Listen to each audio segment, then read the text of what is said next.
Kembali lagi dengan roti. Roti ini lembut banget pastinya dan unik juga rasanya loh. Kalian harus tahu di mana keunikannya. Dan ini bentuknya seperti jamur. Agar kreasi bentuk roti kita itu lebih berwarna. Seperti warna pada toppingan tuh. Ini lembut banget, kalian bisa lihat ya. Dan bentuknya itu loh lucu. Oke ya.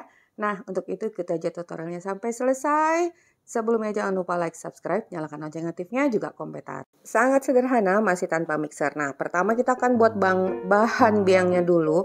Ini 80 gram tepung terigu protein tinggi, kemudian kita tambahkan dengan 1 sendok makan gula pasir dan sejumput ragi instan. Jadi 1 cubitan gitu ya, 1-2 cubitan, jadi nggak banyak. Lalu kita aduk dulu dan akan kita tambahkan dengan 80 ml air susu. Airnya suhu ruang aja. Kemudian kita campur sampai merata dan akan kita biarkan pada suhu ruang semalaman atau minimal 9 jam. Jadi ditutup ya, biarkan aja di suhu ruang, nggak di dalam kulkas. Kemudian kita lanjut untuk bahan yang kedua. Ini bahan utamanya tepung terigu protein tinggi, 3 sendok makan gula pasir, 1/4 sendok teh ragi instan karena tadi yang adonan pertama juga udah ada raginya ya. Dan 1/4 sendok teh garam, letakkan pada daerah yang berseberangan dengan ragi. Kemudian kita campurkan dulu sampai tercampur merata. Nah, kalau udah ini nih hasilnya. Ini Mama Iji sih hanya 9 jam ya, nggak sabar nunggunya, nggak semalaman. Tapi kalian udah bisa lihat nih teksturnya harus seperti ini. Jadi banyak sarang-sarang dan berongga-rongga, artinya udah terfermentasi. Sekarang kita akan campurkan semua adonan ini ke adonan utama roti. Nah, ini kita campurkan dulu. Sekiranya udah hampir tercampur merata semuanya, tambahkan dengan 80 ml air susu yang hangat.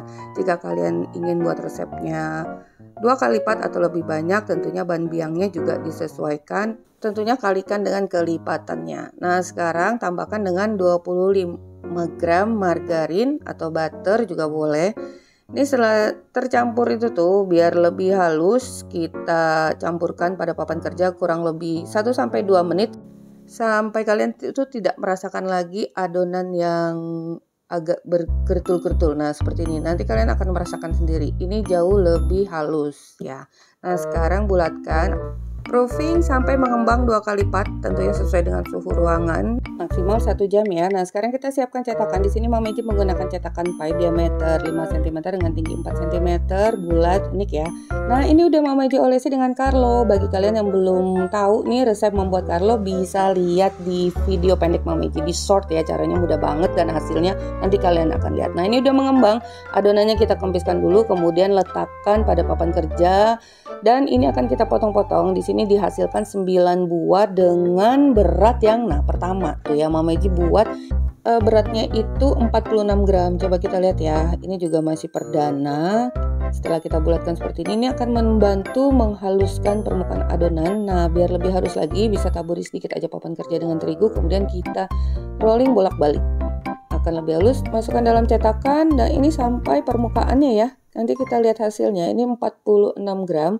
Kemudian Mama Iji kayaknya merasa terlalu besar. Ini akan kita kurangi menjadi 42 gram. Nah, ini kurang lebih 3/4 tingginya. Nanti kita lihat sama-sama gimana hasilnya yang adonan 46 gram dengan 42 gram. Oke, itu ada sisanya sedikit yang nggak bisa dipaksain. Jangan lupa ini akan kita proofing sampai mengembang nih seperti ini tuh. Yang besar sendiri tuh udah melewati bagian atas cetakan ya. Dan yang lainnya 42 gram itu udah cukup. Ini akan kita panggang. Sebelumnya oven udah kalian panaskan terlebih dahulu, kurang lebih 10-15 menit. Dan ini kita panggang dengan suhu 180 derajat Celcius, api atas dan bawah selama 18-20 menit. Nih, ini dia hasilnya. Ini untuk ukuran yang besar ya, 46 gram adonan tadi. Tuh, dibuka dari loyang, itu cakep banget. Hasilnya mulus dan ini tentunya empuk dan lembut. Jadi menggunakan Carlo buatan sendiri itu hasilnya jauh lebih baik ya. Nih, coba lihat tuh, betapa mudahnya kita keluarkan dari cetakan dan hasilnya mulus. Ini dia hasilnya seperti jamur. Nah, untuk yang ukuran lain itu seberat 42 gram. Jadi sesuai selera kalian aja mau yang 42 gram atau 46 gram. Ini seperti ini.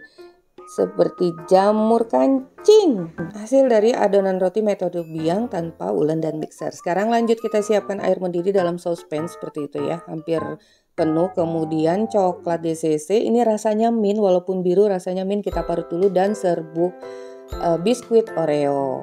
Ini kita aduk perlahan terus aja.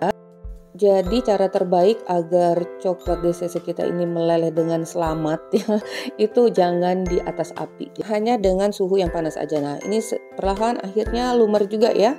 Jika kalian merasa coklat ini terlalu lumer, itu terlalu kental, bisa kita tambahkan dengan sedikit aja minyak sayur atau minyak goreng, atau kalau kalian punya shortening ya, mentega putih, itu lebih baik daripada mentega kuning. Kalau mentega kuning nanti warnanya jadi berubah.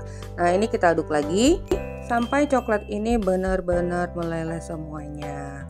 Nah terus aja kita letakkan di atas air yang masih hangat tadi ya, biar nggak cepat beku coklatnya. Kemudian kita baluri puter-puter permukaan atasnya seperti ini dan taburi dengan serbuk kepingan biskuit Oreo, jadi lebih cantik.